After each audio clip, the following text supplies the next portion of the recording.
Hello friends, welcome back to our YouTube channel GK with me. तो आज की इस वीडियो में मैं आपको कराना स्टार्ट करने वाली हूँ एस्टेट के प्रीवियस ईयर में आए हुए क्वेश्चंस जो आपके बहुत इंपॉर्टेंट रहने वाले हैं। और मैं आपको ये क्वेश्चन ऐसे ही किसी भी टॉपिक में से नहीं कराऊंगी। मेरा पढ़ाने का तरीका थोड़ा सा अलग रहने वाला है। मैं जो टॉपिक आपको कराती हूँ उसी के PYQ लेकर आती हूँ, क्योंकि हर टॉपिक में से जो टॉपिक मैंने अभी आपको कराए हैं और हर टॉपिक में से एग्जाम में 2 से 3 क्वेश्चन आए हुए हैं। तो इन टॉपिक के जो प्रीवियस ईयर क्वेश्चन है उनको करना भी आपका इंपॉर्टेंट है। अब जो टॉपिक मैं आपको करा रही हूँ इसमें आपके 50 MCQ क्वेश्चन रहेंगे और सभी आपके PYQ बेस रहने वाले हैं। यानी इसमें आपके कंसेप्ट भी बन जाएंगे और आपके जितने डाउट होंगे वो भी दूर हो जाएंगे।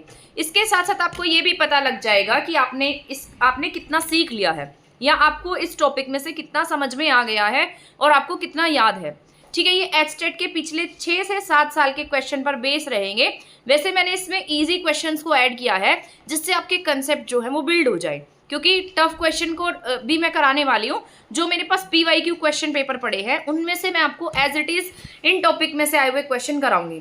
लेकिन अभी मैं आपको ये क्वेश्चन करा रही हूँ, ये 50 क्वेश्चन हैं जिनसे आपके कंसेप्ट बनेंगे।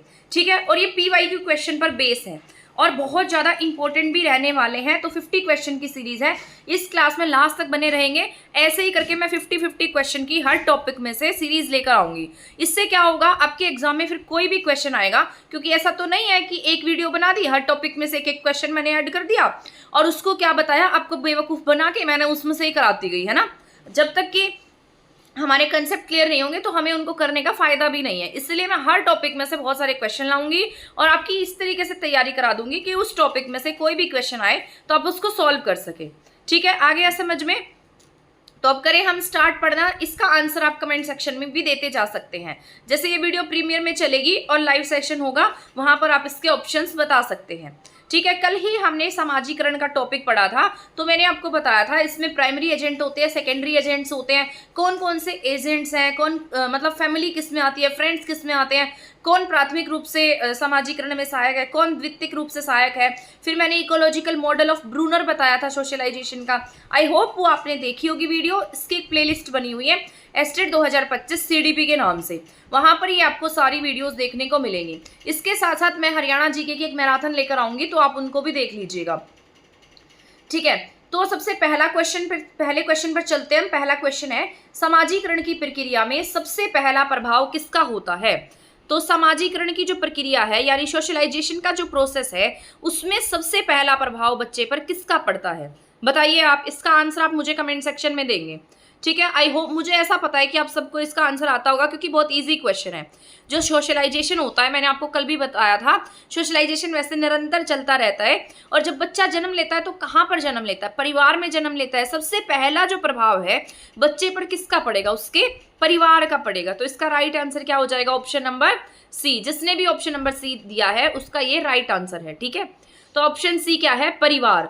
यानी कि बच्चा जो है जब परिवार में जन्म लेता है तो वो क्या करता है, वहां से वो उसका क्या है, प्राइमरी फैक्टर होता है। प्राइमरी क्या, उसके ऊपर पहला प्रभाव किसका पड़ता है, उसकी फैमिली का पड़ता है।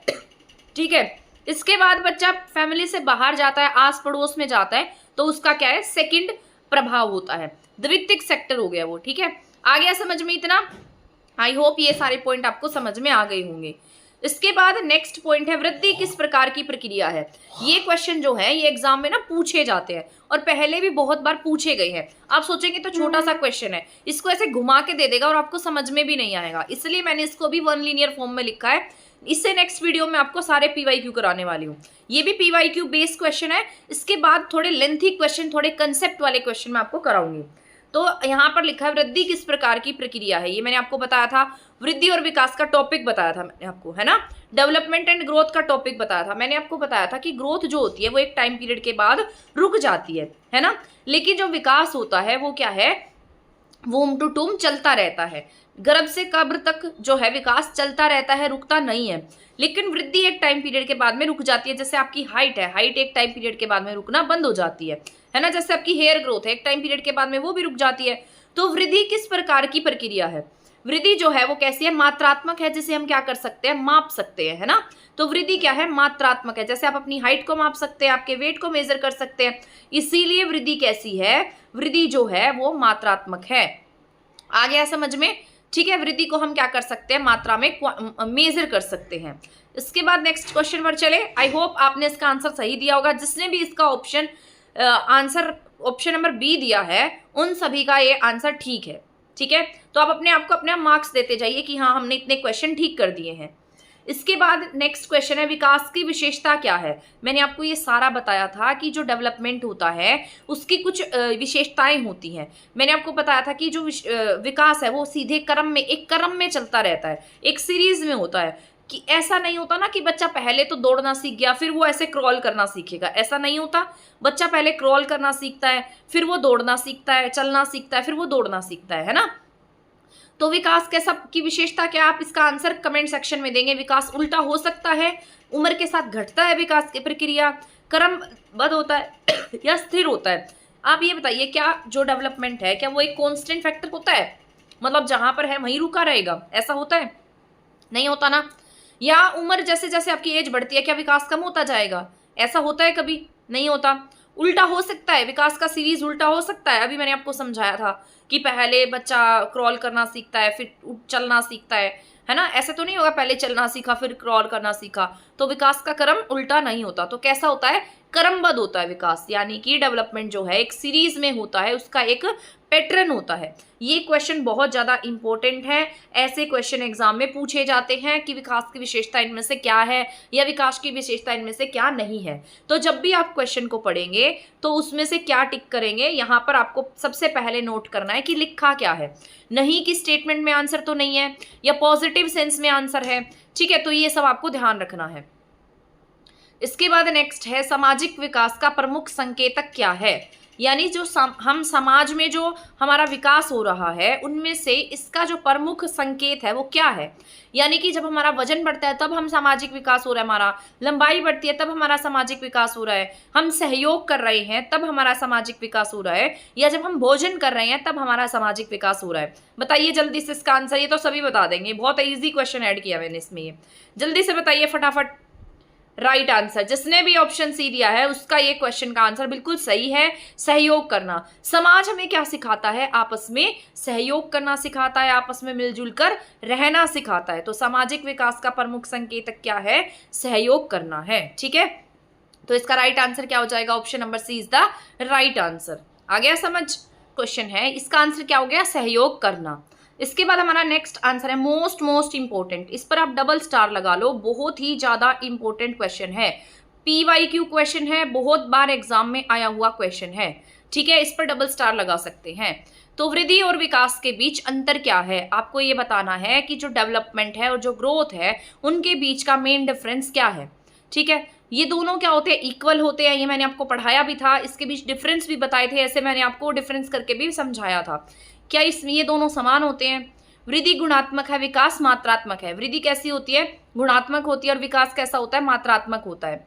या वृद्धि मात्रात्मक है और विकास कैसा है, गुणात्मक होता है, या इनमें कोई भी डिफरेंस नहीं है। अब देखो, जिसने भी इसको ध्यान से नहीं सुना होगा वो इन दोनों में कंफ्यूज होकर रह जाएगा। पेपर में हमारा माइंड जो है वो बहुत ज्यादा प्रेशराइज होता है ना, और हमें डाउट बना रहता है कि पता नहीं इसका क्या आंसर था, पता नहीं मैंने इसका क्या आंसर लिखा था। तो आप क्या होते हैं, इसमें कंफ्यूज हो जाते हैं ना, कंफ्यूज होते रहते हैं। तो भी मैंने आपको ऊपर भी मैंने एक क्वेश्चन बताया था आपको, वृद्धि कैसे होती है, मात्रात्मक होती है, यानी जिसको हम क्या कर सकते हैं, मेजर कर सकते हैं। विकास कैसा होता है, गुणात्मक होता है, क्वांटिटेटिव होता है। ठीक है, वृद्धि मात्रात्मक है और विकास कैसा है, गुणात्मक है। तो इसने जिसने भी इसका आंसर ऑप्शन नंबर सी दिया है वो इसका राइट आंसर है। वृद्धि मात्रात्मक है और विकास कैसा है, गुणात्मक होता है। ठीक है, इस पे डबल स्टार लगा लो, ये आपका बहुत इंपॉर्टेंट रहने वाला है। बालक का पहला सामाजिकरण एजेंट कौन होता है। मैंने आपको सोशलाइजेशन के कल एजेंट बताए थे कि सोशलाइजेशन के एजेंट कौन कौन है, बताया था ना, समझाया था ना कल मैंने आपको अच्छे से कि सोशलाइजेशन के एजेंट कौन से हैं। प्राइमरी एजेंट, सेकेंडरी एजेंट, है ना। प्राइमरी एजेंट में आपकी फैमिली, फ्रेंड्स, मीडिया, ये सब था, है ना। तो बालक का पहला समाजीकरण एजेंट उसका परिवार होता है। ये तो सबसे इजी क्वेश्चन है। तो जहां पर भी प्राइमरी देखने को मिलता है और ऑप्शन में परिवार देखने को मिलता है, बिना देखे उसी को टिक कर देना। ठीक है, तो फैमिली जो है वो सबसे पहले नंबर पे आ गया होगा। इसके बाद हम नेक्स्ट क्वेश्चन पे चलते हैं, सामाजिक व्यवहार किसके द्वारा सिखाया जाता है। जो बच्चा है सामाजिक व्यवहार सीखता है वो किसके द्वारा सीखता है, तो बच्चा सामाजिक व्यवहार सामाजिकरण के द्वारा सीखता है। ठीक है, इसका राइट आंसर क्या हो जाएगा? Option number A. I hope आप सभी ने इसका आंसर सही दिया होगा। विकास प्रक्रिया कब तक चलती रहती है, यानी जो डेवलपमेंट का प्रोसेस है वो कब तक चलता रहता है?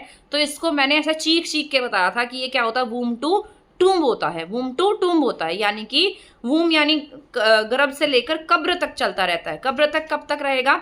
जीवन पर्यंत रहेगा। ये नहीं है कि कभी 60 वर्ष तक कर दो कि आपकी एज तो 60 साल ही रहेगी और इसको देख के सीधा 60 साल टिक कर दिया, ऐसा नहीं होगा।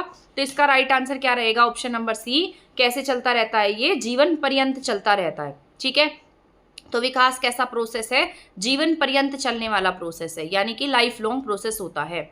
सीखना किस पर आधारित है? जो हम सीखते हैं वो किस पर आधारित होता है? हमारा जन्मजात होता है, हमारे अनुभवों पर आधारित होता है, आनुवांशिक होता है या जैविक होता है? तो इसका राइट आंसर आप अपने आप बताएंगे, इसका राइट आंसर क्या रहेगा? आप कैसे सीखते हैं? आप जन्मजात सीख के आए हैं किसी चीज़ को, या आपके अंदर उसको सीखने का आनुवांशिकता का कोई गुण है, या बायोलॉजिकल कोई फैक्टर है, या आप अपने एक्सपीरियंस के आधार पर सीखते हैं? तो बताओ इसका आंसर क्या होगा? तो इसका राइट आंसर होगा ऑप्शन नंबर बी। जो हम सीखते हैं, हमारे सीखने का जो क्रम है वो कैसा होता है? अनुभवों पर आधारित होता है। कैसे होता है? हमारे एक्सपीरियंस पर बेस होता है ना। हम चीज़ों को कैसे सीखते हैं? एक्सपीरियंस करके सीखते हैं। ये तो आपको पता ही है। मान लो आपने एक बार एस्टेट का एग्जाम दिया, पास नहीं हुआ, वहां से आपने कुछ सीखा, आपको क्या हुआ? एग्जाम देने का एक्सपीरियंस हुआ। इसके बाद दूसरी बार एग्जाम दिया, किसी न किसी वजह से तब भी आप रह गए। तीसरी बार पेपर देते हैं तो आपके पास इतना एक्सपीरियंस हो जाएगा, आपको पता लग जाएगा कि मेरी गलतियां कहाँ थी और मुझे कहाँ पर अब इनको इम्प्रूव करना है। तीसरी बार में आप यूं पास हो जाएंगे। तो आपको क्या हो गया? उस चीज का अनुभव हो गया, सीख गए आप वहां से। तो अनुभव और सीखना किस पर आधारित है? हमारे अनुभवों पर आधारित है। आ गया समझ में? कभी कहो मैम तो हमारा तीसरी बार में एस्टेट पास करा रहे हैं, क्योंकि मेरा भी ऐसे हुआ था। ठीक है, मैंने सीख कर ही अनुभव पर आधारित होकर ही अपना पास किया था। पर मैं तो चाहती हूँ आपका पहली बारी में पास हो जाए, है ना। आप अच्छे से पढ़ें, और तभी तो किसी न किसी का सीखा हुआ हमेशा कहीं ना कहीं काम आता है। जिस इंसान को एक्सपीरियंस हो जाता है फिर वो क्या करता है? अपनी बातों को बताने लगता है ना। इससे क्या होती है? दूसरों को मदद भी मिल जाती है। इसके बाद स्कूल में समाजीकरण किस प्रकार होता है? तो औपचारिक रूप से होता है, अनौपचारिक रूप से होता है, दोनों तरीके से होता है, या कोई नहीं? तो बच्चे का जो समाजीकरण है वो फॉर्मल और इनफॉर्मल दोनों तरीके से हो जाता है। औपचारिक तरीके से भी बच्चा सीखता है, और बहुत सारी अनौपचारिक चीजें हैं जिनसे बच्चा सीखता है। तो इसका राइट आंसर हो जाएगा option number C. I hope आपको ये समझ में आया होगा। इसके बाद हमारा नेक्स्ट क्वेश्चन है, सामाजिक कौशलों का विकास किसके माध्यम से होता है? यानी कि बच्चा जो है, बच्चे में जो सामाजिक कौशल आ रहे हैं वो कैसे आ रहे हैं? परिवार से आ रहे हैं, टीवी से आ रहे हैं, समाज से आ रहे हैं, सहभागिता और अनुभव से आ रहे हैं। तो सामाजिक कौशल जो बच्चा सीखता है वो कैसे सीखेगा? पार्टिसिपेट करके, सहभागिता, अपनी सहभागिता दिखाकर, अपने एक्सपीरियंस के आधार पर सीखेगा। ठीक है, आ गया समझ में? इसके बाद हमारा नेक्स्ट क्वेश्चन है, ये आपका इंपॉर्टेंट है। संवेगात्मक विकास, जो कॉग्निटिव डेवलपमेंट होता है हमारा, जो हमारे दिमाग से रिलेटेड होता है। ठीक है, तो यहाँ पर क्या आएगा? संवेग से रिलेटेड है ये, संज्ञानात्मक नहीं है, ये हमारा संवेग है, यानी इमोशनल डेवलपमेंट से रिलेटेड है। संवेग क्या होते हैं? हमारे इमोशंस होते हैं। और संज्ञान क्या होता है? हमारा कॉग्निटिव डेवलपमेंट होता है, हमारे सोचने का प्रोसेस होता है। तो हिंदी इंग्लिश के ना कुछ वर्ड ऐसे होते हैं जिनमें हम कंफ्यूज हो जाते हैं। हमें उनमें कंफ्यूज नहीं होना है, अच्छे से हमें इसको प्रिपेयर करना है। तो बाल विकास में संवेगात्मक विकास का अर्थ क्या है? भाषा सीखना होता है, भावना को समझना और व्यक्त करना होता है, लंबाई का बढ़ना होता है, या सोचने की क्षमता का विकसित होना होता है? तो इसका राइट आंसर क्या होगा? भावनाओं को समझना और व्यक्त करना। किसका उदाहरण है यहाँ पर? संवेगात्मक विकास का उदाहरण है। आई होप ये क्वेश्चन आपको समझ में आ गया होगा। ठीक है, तो इसका राइट आंसर क्या हो जाएगा? Option number B. आ गया समझ इतना? आई होप आपको एक क्वेश्चन समझ में आ रहे होंगे। इसके बाद हमारा नेक्स्ट क्वेश्चन है, निम्न में से कौन सा वाक्य वृद्धि को दर्शाता है? अब देखो ये वाला, अगर आपने ग्रोथ का टॉपिक जो है वो अच्छे से नहीं पढ़ा है ना, आपको अभी भी ग्रोथ और डेवलपमेंट में डिफरेंस नहीं पता है, आप उसमें कंफ्यूज हैं, तो आप क्या करेंगे? क्वेश्चन के आंसर गलत करते जाएंगे, है ना। आपको ये क्वेश्चन के आंसर गलत नहीं करने हैं, आपको बिल्कुल सही से करने हैं, है ना। निम्न में से कौन सा वाक्य वृद्धि को दर्शाता है? पहले इसके सभी ऑप्शन को ध्यान से पढ़ना है। बच्चा अब ज्यादा संवेदनशील है, बच्चा क्या है? अब ज्यादा संवेदनशील हो गया है। क्या आप मानते हैं? ये वृद्धि का उदाहरण है। बच्चा 5 फीट लंबा हो गया है, ये वृद्धि का उदाहरण है। बच्चा अपनी जिम्मेदारियों को समझने लगा है, बच्चा अब अच्छे से बोलने लगा है। तो बताओ इसका आंसर क्या होगा? मैं नहीं बताने वाली, आप बताएंगे। बताओ इसका राइट आंसर क्या होगा? ऑप्शन इसके कमेंट सेक्शन में बताएंगे आप। ठीक है, तो इसका आंसर क्या हो जाएगा, देखो संवेदनशील हमारे इमोशन से रिलेटेड है, उसमें हमारी वृद्धि का कोई भी रिलेशन नहीं है। और मैंने आपको बताया था जैसे लेंथ, वेट में ये मेजर से रिलेटेड चीजें होंगी तो वो किस में आएंगी, ग्रोथ में आएंगी। जिम्मेदारी को समझना भी विकास का उदाहरण है, अच्छे से बोलने लगा ये भी किसका उदाहरण है, विकास का। तो जो चीज हम देख पा रहे हैं इसमें क्या हो रहा है, बच्चे की लेंथ बढ़ रही है ना, तो लेंथ बढ़ रही है तो बच्चा क्या कर रहा है, ग्रो कर रहा है ना। तो इसका राइट आंसर क्या हो जाएगा, ऑप्शन नंबर बी, बच्चा 5 फीट क्या हो गया है, लंबा हो गया है, उसकी लेंथ बढ़ गई है, उसकी ग्रोथ को हम देख पा रहे हैं। तो इसमें राइट आंसर क्या है, option number B is the right answer of this question. ठीक है, समाजीकरण की प्रक्रिया में स्कूल का क्या योगदान है। समाजीकरण की प्रक्रिया में बच्चा जो है स्कूल में क्या सीखता है, केवल शिक्षा देना काम है स्कूल का, सामाजिक नियम सिखाता है स्कूल बच्चे को, घर के नियम सिखाता है, या खाना खिलाना सिखाता है। तो जहां पर भी एक बात मैं आपको बता देती हूं, जहां पर भी ऑप्शन में आपको केवल शब्द दिखाई देगा वो उसका आंसर कभी भी नहीं होगा, क्योंकि केवल जो वर्ड है वो नेगेटिव सेंस वाला वर्ड होता है। ठीक है, सीडीपी के क्वेश्चंस में जहां पर भी आपको ओनली शब्द दिखाई दे, केवल शब्द दिखाई दे, उसको सबसे पहले क्रॉस करना है। ठीक है, ये ना क्वेश्चन सॉल्व करने की टेक्निक्स हैं एग्जाम में, तो वो मैं आपको बता रही हूँ। ठीक है, 1 सेकेंड। तो इसके क्वेश्चन सॉल्व करने की क्या है, ये टेक्निक होती है। जैसे समाजीकरण की प्रक्रिया में स्कूल का योगदान क्या है, वो क्या करता है, बच्चे को शिक्षा देता है, सामाजिक नियम सिखाता है, घर के नियम सिखाता है, या खाना खिलाना सिखाता है। तो उसका राइट आंसर आप सभी को पता है, समाजीकरण की प्रक्रिया में समाजीकरण से रिलेटेड है तो सामाजिक नियम बच्चा सीखेगा, है ना। स्कूल भी क्या सिखाता है, समाज के रूल्स रेगुलेशंस बच्चे को सिखाता है ना। तो घर के नियम हमें घर पर सीख, क्योंकि हर किसी के घर के नियम अलग अलग होते हैं, तो ये तो इसका राइट आंसर वैसे भी नहीं होगा। खाना खिलाना भी नहीं सिखाता, मतलब स्कूल जो है कि हमें क्या सिखाता है, सामाजिक नियम सिखाता है। तो इसका राइट आंसर क्या हो जाएगा, ऑप्शन नंबर बी। विकास के कौन से पहलू को मापा नहीं जा सकता, यानी कि डेवलपमेंट का कौन सा ऐसा पहलू है जिसको हम क्या नहीं कर सकते, माप नहीं सकते। ठीक है, लंबाई को नहीं माप सकते हम, वजन को नहीं माप सकते, या हमारी एज को नहीं मेजर कर सकते, या हम सामाजिक कौशल को नहीं माप सकते। तो आप बताओ, हम किसी की लेंथ को मेजर कर सकते हैं ना, वेट को भी मेजर कर सकते हैं, हम किसी की एज के बारे में भी बता सकते हैं कि इसकी एज इतनी है। ठीक है, इसके बाद हमारा नेक्स्ट क्वेश्चन है, अधिगम की प्रक्रिया किस पर आधारित होती है, यानी कि जो हम सीखते हैं तो सीखने की हमारी जो प्रक्रिया है वो किस पर आधारित है, जन्मजात प्रवृत्ति है, या हम हमारे अंदर ऐसी मतलब वो है कि हम जन्मजात उसको लेकर आते हैं, या हम अनुभव एक्सपीरियंस के आधार पर और हमारे अभ्यास के आधार पर सीखते हैं, या कोई हमें दंड देता है तब हम सीखते हैं, या कोई हमें प्राइज देता है तब हम सीखते हैं। तो इसका राइट आंसर क्या हो जाएगा, ऑप्शन नंबर बी। हम कैसे सीखते हैं, अनुभव एक्सपीरियंस और अभ्यास के आधार पर सीखते हैं। हम किसी चीज की बार बार प्रैक्टिस करते हैं और बार बार हमें उसका एक्सपीरियंस होता जाता है, तो हमारे लर्निंग प्रोसेस जो है वो क्या हो जाता है, बढ़ता जाता है ना। तो इसका राइट आंसर क्या हो जाएगा, ऑप्शन नंबर बी।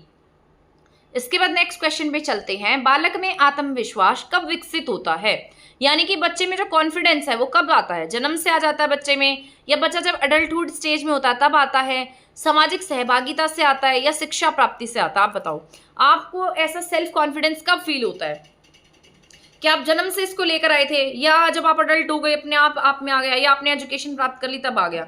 आपने देखा होगा कुछ लोग ऐसे होते हैं जो बहुत पढ़े लिखे हैं लेकिन उनमें 0% कॉन्फिडेंस भी नहीं आता है ना। अडल्टहुड में जो अडल्ट एज होती है इसमें बच्चा वैसे बहुत शाई हो जाता है। तो जब हम समाज में रहते हैं, समाज में पार्टिसिपेट करते हैं, तो हमारे अंदर क्या आता है, एक सेल्फ कॉन्फिडेंस की भावना आती है। तो बालक में आत्मविश्वास कब विकसित होता है, सामाजिक सहभागिता से विकसित होता है। ठीक है, तो कब आता है, सामाजिक सहभागिता से आता है। समाजीकरण प्रक्रिया में सहकर्मी समूह की भूमिका क्या होती है, तो समाजीकरण प्रक्रिया में सहकर्मी समूह यानी कि जो हमारा पीयर ग्रुप है, जो हमारे साथ साथ काम कर रहा है, वो हमें क्या सिखाता है, अनुशासन सिखाता है, प्रतियोगिता करना सिखाता है, क्योंकि सहकर्मी समूह हो गया यानी हमारे साथ कम करने वाला समूह हो गया। समान स्तर पर सामाजिक व्यवहार सीखते हैं हम वहां से, या परीक्षा की तैयारी करना सीखते हैं। तो देखो वैसे क्वेश्चन किससे रिलेटेड है, समाजीकरण से रिलेटेड है ना। तो इसके आंसर में भी किससे रिलेटेड होगा, समाज से रिलेटेड होगा। तो इसका ऑप्शन क्या हो जाएगा, ऑप्शन नंबर सी। समान स्तर पर क्या सीखते हैं हम, सामाजिक व्यवहार करना सीखते हैं। तो ऑप्शन क्या हो गया, option number C is the right answer.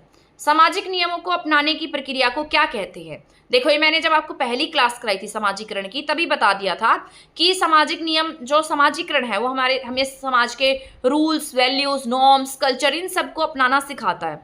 तो सामाजिक नियमों को सीखना अपने आप क्या होता है? समाजीकरण रहता है। तो इसका आंसर क्या हो जाएगा? समाजीकरण हो जाएगा। ठीक है। इसके बाद हमारा नेक्स्ट क्वेश्चन है, एक शिक्षक बालकों को सामाजिक मूल्य कैसे सिखा सकता है? यानी आप एक टीचर हैं, ठीक है, आप टीचर बन रहे हैं, तभी आप इसको पढ़ रहे हैं। आप एक टीचर हैं, आप बच्चों को जो सोशल नॉर्म्स हैं वो कैसे सिखाएंगे? उनको डांट के सिखा देंगे, उनको सजा दे के सिखाएंगे, या फिर उनकी ग्रुप एक्टिविटीज के माध्यम से सिखाएंगे, या किताबें पढ़ाकर सिखा देंगे? तो इसका राइट आंसर क्या हो जाएगा? ऑप्शन नंबर सी, समूह क्रियाओं के माध्यम से हम बच्चे को क्या सिखाते हैं? सोशल नॉर्म सिखाते हैं, सोशल वैल्यूज सिखाते हैं, सोशल कल्चर सिखाते हैं। आ गया समझ में इतना? इसके बाद नेक्स्ट क्वेश्चन है, वृद्धि और विकास का मुख्य अंतर क्या है? ये देखो, ये मैंने अभी आपको बताया भी था, ऊपर भी ऐसा क्वेश्चन आया था कि वृद्धि और विकास के बीच में क्या डिफरेंस है, या फिर जो उसमें दो ऑप्शन थे। तो ये देखो, ऑप्शन तो आपको साफ दिखाई दे ही रहा है। वृद्धि क्या है? मात्रात्मक है, और जबकि विकास क्या है? गुणात्मक है। वृद्धि कैसी होती है? मात्रात्मक होती है, जिसको हम क्या कर सकते हैं? मेजर कर सकते हैं। ठीक है। और विकास कैसा होता है? गुणात्मक होता है। जैसे वृद्धि में हमारी लेंथ बढ़ना, हाइट बढ़ना, ये सब आता है, और विकास में हमारा इमोशनल डेवलपमेंट होना, हमारा कॉग्निटिव डेवलपमेंट होना, हमारा फिजिकल डेवलपमेंट होना, ये सब आ जाता है। विकास का सिद्धांत है, यह क्या होता है? यानी कि ये आपका इंपॉर्टेंट क्वेश्चन है, ऐसे क्वेश्चन बहुत सारे आए हैं एग्जाम में, आपको इनको अच्छे से ध्यान से करना है।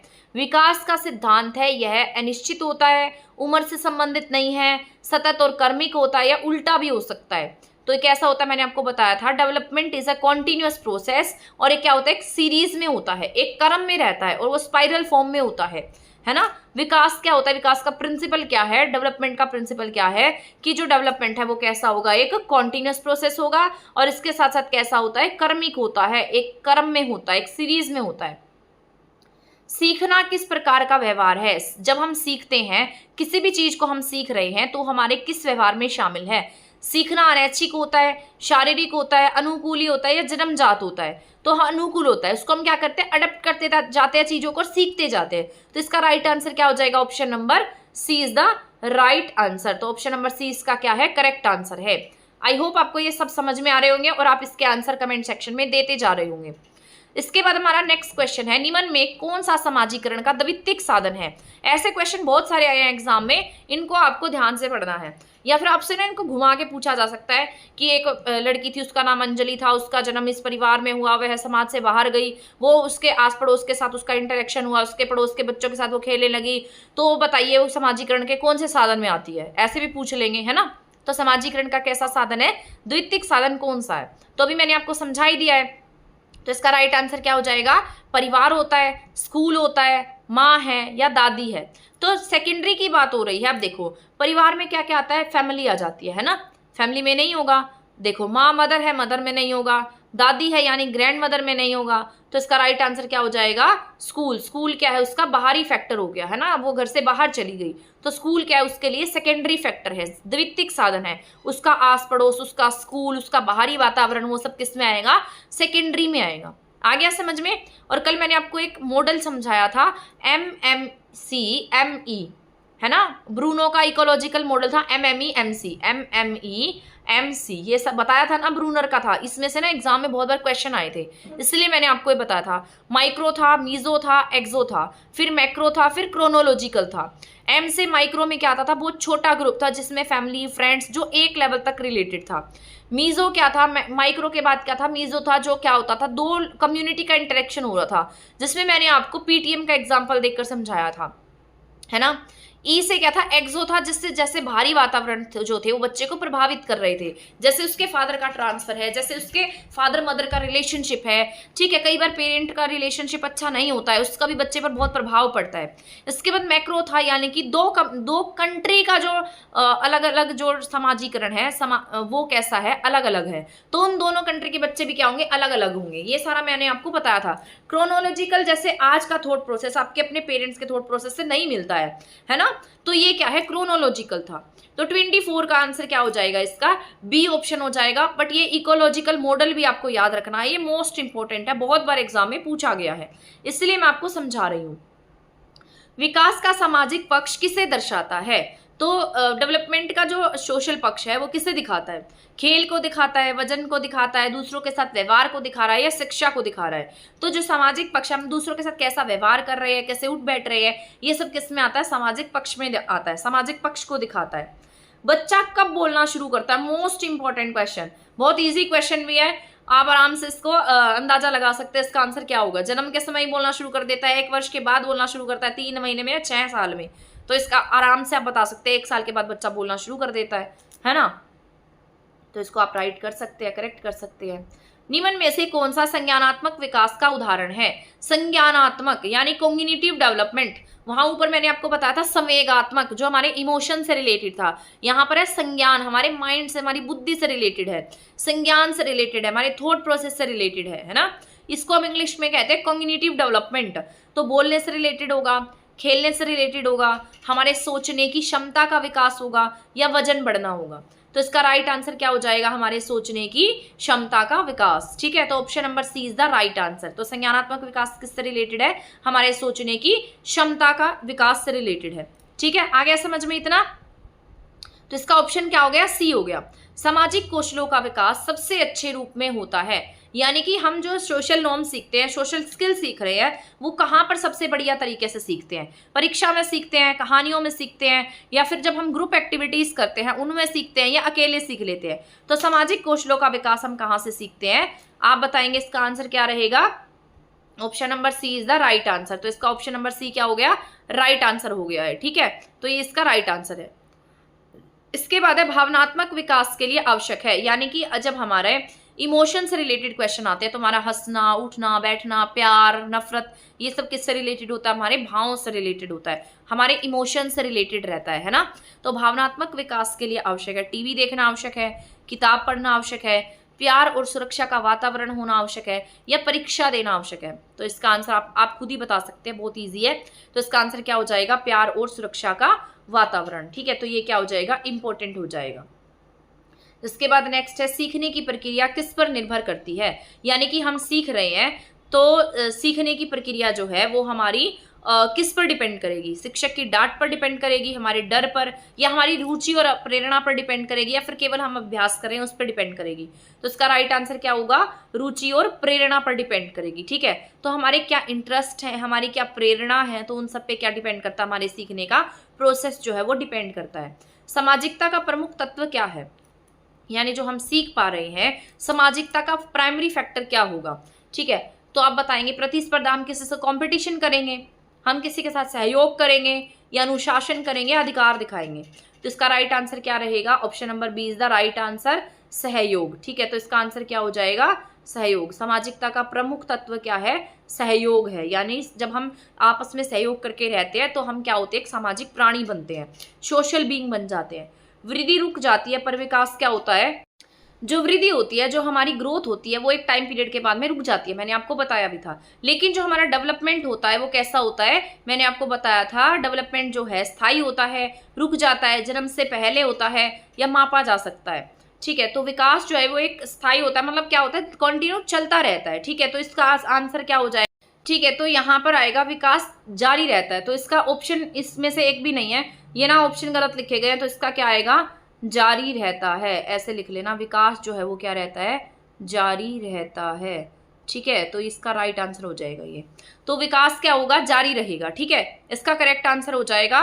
इसमें से कोई भी ऑप्शन नहीं होगा। तो वृद्धि एक समय के बाद रुक जाती है, लेकिन विकास हमेशा जारी रहता है, बूम टू टूम होता है, कॉन्टिन्यूस प्रोसेस होता है, एक सीरीज में होता है। ठीक है, इसके बाद नेक्स्ट क्वेश्चन पे चलते हैं। भाषा विकास का आधार क्या है, यानी भाषा विकास हम कर पा रहे हैं तो उसका क्या आधार है? सामाजिक संपर्क है, टेलीविजन है, भोजन है, या खेलने के खिलौने हैं? तो इसका राइट आंसर आप बताएंगे ऑप्शन में क्या रहेगा, यानी कि उसमें बताएंगे कमेंट सेक्शन में कि इसका राइट आंसर क्या रहेगा। ठीक है, तो इसका राइट आंसर होगा सामाजिक संपर्क, यानी कि हम समाज में उठ बैठ पा रहे हैं, समाज के लोगों के साथ बोल पा रहे हैं, है ना? तो इससे क्या होता है? भाषा विकास का आधार क्या है? हमारा सामाजिक संपर्क है। हम जितने लोगों के साथ सोशल होंगे, जितने लोगों के साथ बोलेंगे, आपने देखा होगा हम लैंग्वेज को क्या करते हैं? अडेप्ट कर लेते हैं, यानी सामने वाला किस तरीके की भाषा बोल रहा है। अब देखो, अब मैं तो ऐसे हरियाणवी, मतलब हरियाणा से बिलोंग करते हैं हम हमारे घर पे हरियाणवी नहीं बोलते है ना, लेकिन हमारे आस पड़ोस में हरियाणवी बोलते हैं, तो उनको देखकर मुझे क्या आ गई, हरियाणवी बोलनी आ गई। मैं स्कूल गई, मेरे सारे फ्रेंड्स हरियाणवी बोलते थे, तो वहां से मुझे हरियाणवी आ गई। मेरे घर पे पंजाबी बोली जाती है, तो मैं क्या सीख गई, पंजाबी बोलना सीख गई, है ना। स्कूल ने मुझे हिंदी बोलना सिखा दिया, आस पड़ोस के मेरे फ्रेंड सर्कल ने मुझे हरियाणवी बोलना सिखा दिया। तो सामाजिक संपर्क से भाषा का विकास होता गया। ये सब बातें मैं आपको समझाने के लिए बता रही हूँ, कभी ऐसे कहने लग जाओ हरियाणवी हो के हरियाणवी नहीं बोलते, पता नहीं क्या क्या कहने लग जाओ, है ना। तो इस तरीके से हर किसी के घर में अलग अलग लैंग्वेज बोली जाती है। तो वही मैं आपको समझाने की कोशिश कर रही हूँ कि जो भाषा विकास है वो सामाजिक संपर्क से आता है। आ गया समझ में। इसके बाद है, बच्चों के सामाजिक व्यवहार को प्रोत्साहित किया जा सकता है अकेले पढ़ाकर, समूह खेलों के द्वारा, डांटकर या डराकर। तो सामाजिक व्यवहार को हम कैसे प्रोत्साहित कराएंगे, समूह में खेलों के द्वारा बच्चे को प्रोत्साहित कराएंगे। आ गया समझ में। इसके बाद नेक्स्ट मोस्ट इंपॉर्टेंट क्वेश्चन है, इसको आपको अच्छे से याद रखना है, ठीक है। तो यहाँ पर है विकास की दिशा होती है, यानी कि जो डेवलपमेंट है ये पूछा जा सकता है, उसी फैलोकोडल वाला क्वेश्चन है। तो विकास की दिशा कैसे होती है, सेंटर से, यानी कि ये सेंटर है, सेंटर से बाहर की तरफ क्या होगा, हमारा डेवलपमेंट होता जाएगा, ठीक है। तो आपसे पूछा जाए विकास की दिशा कैसी होती है, तो आप क्या कहेंगे, केंद्र से परिधि की ओर होती है, ठीक है। करेक्ट आंसर इसका। शिक्षा किस प्रकार का समाजीकरण है, तो शिक्षा कैसी है, प्राथमिक समाजीकरण है, अनौपचारिक है, औपचारिक है या स्वाभाविक है। तो शिक्षा जो होती है वो कैसी होती है, औपचारिक होती है, ठीक है। औपचारिक समाजीकरण का उदाहरण होती है। ये क्वेश्चन इंपॉर्टेंट है आपका, बहुत इंपॉर्टेंट है। मैंने आपको बताया था कि ये जो होती है इसमें बच्चा जो है, इसमें बच्चे का भाषा विकास बहुत जल्दी होता है, ठीक है। लेफ्ट ब्रेन जो है वो लैंग्वेज के लिए इंपॉर्टेंट होता है, राइट ब्रेन जो है वो क्रिएटिविटी के लिए इंपॉर्टेंट होता है। इस एज में बच्चा जो है, बच्चे का माइंड जो है बहुत जल्दी डेवलप होता जाता है। 2 से 6 ईयर की जो एज होती है वो अर्ली चाइल्डहुड में आती है। 6 to 12 ईयर की एज जो होती है उसमें बच्चा स्कूल जाने लग जाता है, वो लेटर चाइल्डहुड में आती है ना। ये सब बातें आपको याद है ना जो मैंने आपको समझाई थी। तो शिशु के मस्तिष्क का विकास किस अवस्था में तीव्र होता है, यानी कि तेजी से होता है। तो इसका आंसर क्या हो जाएगा, जन्म से 6 वर्ष तक। तो राइट आंसर क्या है इसका, जन्म से 6 वर्ष तक क्या होता है, बच्चे का जो मस्तिष्क है वो बहुत जल्दी तीव्र अवस्था में रहता है, बहुत एक्टिव रहता है बच्चा, उसमें बहुत जल्दी चीजों को कैच कर लेता है। कैचिंग पावर बहुत ज्यादा फास्ट होती है बच्चे की स्टेज में, ठीक है। इसके बाद विकासात्मक कार्य कौन निर्धारित करता है, तो हमारे जो विकासात्मक कार्य हैं वो किसके द्वारा निर्धारित किए जाते हैं, अध्यापक के द्वारा, समाज के द्वारा, आयु और अवस्था के द्वारा या सरकार के द्वारा। तो हम किस एज तक कितना सीख पाते हैं, हमारी क्या स्टेज है, तो वो किस पे आएगा, इसका आंसर क्या हो जाएगा, ऑप्शन नंबर सी। हमारी आयु और अवस्था क्या निर्धारित करती है, हमारे विकासात्मक कार्यों को डिसाइड करती है। इसके बाद है बच्चों में नेतृत्व गुण विकसित करने के लिए, यानी कि आप बच्चे को लीडरशिप क्वालिटीज देना चाहते हैं, बच्चे के अंदर लीडरशिप क्वालिटीज को भरना चाहते हैं, तो वो कैसे आएगा। हम बच्चों को डराकर उसमें लीडरशिप क्वालिटीज भरेंगे, उसको जिम्मेदारियां देकर भरेंगे, या अकेले बैठा देंगे, या कोई ना कोई सजा देंगे। तो देखो इसमें से सबसे अलग आंसर कौन सा है, जिम्मेदारियां देकर। कोई भी नेगेटिव वर्ड उसका आंसर नहीं होगा। कभी आप पहली बार पेपर दे रहे हो, आपको पता ना हो, और नेगेटिव जैसे हम बच्चे को डरा देंगे और ऐसे कर देंगे वैसे कर देंगे, ये क्वेश्चन के आंसर नहीं होते हैं, है ना। जब हम स्टार्टिंग में एग्जाम देते हैं तो हमें इनके बारे में इतना पता भी नहीं होता है। तो इसका राइट आंसर क्या हो जाएगा, जिम्मेदारियां देकर। हम बच्चे को रिस्पॉन्सिबिलिटीज देंगे, बच्चे में लीडरशिप क्वालिटीज को हम डेवलप करेंगे। हम उसे मान लो किसी ग्रुप का लीडर बना देंगे, है ना। हम उसे एक ऐसी एक्टिविटी दे देंगे, यानी उससे पूरे के पूरे ग्रुप को हैंडल करना होगा, या फिर हम उसे क्लास का मॉनिटर बना देंगे। तो हमने उसे क्या कर दिया, रिस्पॉन्सिबल कर दिया, रिस्पॉन्सिबिलिटीज दे दी, है ना। तो बच्चों में क्या आ जाएंगे, वहां से नेतृत्व गुणों का विकास हो जाएगा। आ गया समझ में, बोर तो नहीं होगे क्वेश्चन पढ़ पढ़ के, ये आपके इंपॉर्टेंट हैं, आपके एग्जाम में पूछे जाएंगे। इसलिए मैं चाह रही हूँ कि आपको सिर्फ और सिर्फ क्वेश्चन कराऊं, आपसे कोई फालतू बातें ना करूं, है ना। फालतू बातें करने के लिए तो और भी बहुत सारे प्लेटफॉर्म मिल जाएंगे, लेकिन सिर्फ और सिर्फ हमें यहाँ पढ़ना है। आपका जितना टाइम पीरियड यहाँ पर मैं दे रही हूँ, टाइम दे रही हूँ, वो आपका वेस्ट नहीं होना चाहिए, है ना। यहाँ पर एक क्वेश्चन से आप 4 क्वेश्चन और सॉल्व कर पाए, इस तरीके से मैं आपको कंसेप्ट क्लियर करके समझा रही हूँ। तो आप इसको अच्छे से समझ भी लीजिए। विकास को प्रभावित करने वाला प्रमुख कारक कौन सा है, वंशानुक्रम और वातावरण। देखो ये मैंने आपको पहली बार ही बताया था, जब मैंने आपको डेवलपमेंट का टॉपिक पढ़ाया था, तो मैंने आपको बताया था जो एनवायरनमेंट है और जो हेरिडिटी है उनका आपस में कैसा रिलेशन होता है। उनका आपस में H/E का रिलेशन होता है। ये मैंने आपको बताया था, प्लस का निशान नहीं आएगा, डिवाइड का नहीं आएगा, कैसा आएगा, मल्टीप्लाई का निशान आएगा। यानी एक तो बच्चे की हेरिडिटी जो है, हेरिडिटी को हम चेंज नहीं कर सकते है ना, लेकिन हम एनवायरनमेंट को चेंज करके बच्चे के विकास को प्रभावित कर सकते हैं। ये मैंने समझाया था। हेरिडिटी यानी कि उसने अपने पेरेंट्स से, उसकी आइज का कलर सेम हो गया है ना, उसके हेयर का कलर उसके पेरेंट्स जैसा हो गया, लेकिन हम उसे उसके एनवायरनमेंट को हमने चेंज कर दिया। एक बच्चे को हमने यूएस से भेज दिया, एक को हमने इंडिया में रखा, ठीक है, एक को हमने बहुत सारी फैसिलिटी दे दी, बहुत पैसा, बहुत सब कुछ दे दिया, और एक को हमने बिल्कुल ऐसे मतलब उसको खाने की चीजें भी अच्छे से नहीं मिली, तो उन दोनों के डेवलपमेंट में फर्क देखना, कितना फर्क देखने को मिलेगा, है ना। तो ये क्या होता है, ये प्रभावित करता है। तो वातावरण और वंशानुक्रम क्या करते हैं, विकास को प्रभावित करते हैं, ठीक है। समाजीकरण का उद्देश्य क्या है, समाजीकरण का उद्देश्य क्या है, बच्चे को सामाजिक नियम सिखाना है। आई होप ये समझ में आया होगा, ये तो इजी सा क्वेश्चन था। इसके बाद नेक्स्ट क्वेश्चन हमारा 42, विकास के कौन से पहलू को देखा नहीं जा सकता, यानी हमारा जो विकास है, जो हमारा डेवलपमेंट है, इसका कौन सा ऐसा पहलू है जिसको हम नहीं देख सकते। शारीरिक विकास को हम देख सकते हैं, सामाजिक विकास को देख सकते हैं, ठीक है, संज्ञानात्मक को देख सकते हैं, या भावनात्मक को हम देख सकते हैं, ठीक है। ठीक है, तो इसका राइट आंसर क्या हो जाएगा, ऑप्शन नंबर डी, भावनात्मक विकास को हम, भावनात्मक विकास के पहलू को हम नहीं देख सकते हैं, ठीक है। इसके बाद हमारा नेक्स्ट क्वेश्चन है, समाजीकरण की प्रक्रिया कब तक चलती रहती है। जो समाजीकरण है, मैंने अभी बताया था आपको, ये रिपीट हो गया क्वेश्चन, जीवन पर्यंत चलती रहती है, कॉन्टिन्यूस प्रोसेस होता है, एक निरंतर चलने वाली प्रक्रिया है। वैसे ही विकास जो होता है, विकास भी एक निरंतर चलने वाली प्रक्रिया होता है। तो ये दोनों का सेम याद रखना है, विकास और समाजीकरण दोनों कैसे प्रोसेस है, निरंतर चलने वाले प्रोसेस है। अब ये वृद्धि को हम किस इकाई में माप सकते हैं, तो वृद्धि जो होती है, ग्रोथ जो होती है, उसको हम ग्राम और सेंटीमीटर में मेजर कर सकते हैं। जैसे हमारी लेंथ है, वेट है, इनको हम किस में माप सकते हैं, ग्राम में और सेंटीमीटर में मेजर कर सकते हैं, ठीक है। इजी सा क्वेश्चन था। निम्न में से कौन सा विकास का उदाहरण है, विकास का उदाहरण कौन सा होगा, वजन बढ़ना होगा, लंबाई का बढ़ना होगा, जिम्मेदारी समझना होगा, या दांत का निकलना होगा।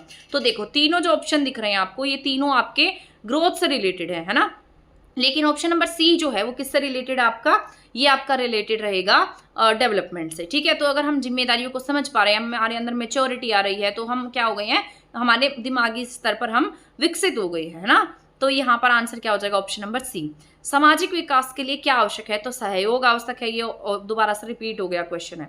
वंशानुक्रम प्रभावित करता है, तो वंशानुक्रम से हमारा क्या प्रभावित होता है, खेल प्रभावित होता है, हमारा व्यवहार प्रभावित होता है, शारीरिक गुण प्रभावित होते हैं, हमारा सामाजिक व्यवहार प्रभावित होता है। तो जो हमारी वंशानुक्रम है उससे हमारे शारीरिक गुण प्रभावित हो सकते हैं, तो इसका राइट आंसर हो जाएगा ऑप्शन नंबर सी। विकास का प्रारंभ कब होता है, तो शैशवावस्था से, गर्भावस्था से विकास का आरंभ हो जाता है। इनमें कंफ्यूज नहीं होना। देखो यहाँ पर, अब देखो मैंने इसका ऑप्शन नहीं देखा था ढंग से, है ना, तो मैंने आपको क्या बता दिया, शैशवावस्था, क्योंकि मुझे ऊपर वाला गर्भावस्था नहीं दिखा। तो आप क्या करेंगे, एग्जाम में आप भी ऐसी गलतियां कर सकते हैं, एकदम से हमारा माइंड रिएक्ट करेगा और हम फटाफट टिक कर देंगे, लेकिन हमें इनको अच्छे से देखना है। जैसे मैंने आपको बताया था, बच्चे का जो डेवलपमेंट है वो क्या होता है, वूम टू टूम होता है ना। वूम क्या होता है, गर्भावस्था होती है, तो वूम टू टूम क्या होता है, बच्चे का विकास होता है ना। तो वूम यानी गर्भावस्था, तो विकास का प्रारंभ कब होता है, गर्भावस्था से होता है। तो क्या आ जाएगा इसका आंसर, वूम आ जाएगा, शैशवावस्था नहीं आएगा, वूम टू टूम होता है, ठीक है।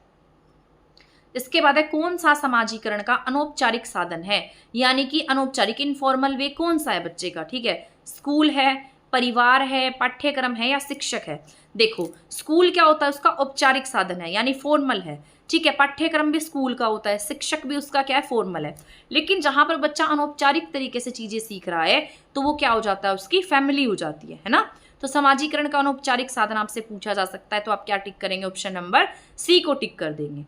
इसके बाद हमारा लास्ट क्वेश्चन है, क्वेश्चन नंबर 50। ऐसे ही और बहुत सारे क्वेश्चंस मैं लेकर आऊंगी, ऐसे ही मैं आपके हरियाणा जीके की क्वेश्चन सीरीज लाऊंगी, और इसी तरीके से क्वेश्चन सीरीज में CDP की भी लेकर आऊंगी, ठीक है। तो ऐसे ही क्वेश्चन सीरीज आप करते रहेंगे तो भी आपके लिए यूजफुल रहेगा। मैराथन्स लेकर आऊंगी, 2-2, 3-3 घंटे की होंगी, तो आप उनको भी देख लेना, बहुत यूजफुल रहेंगी।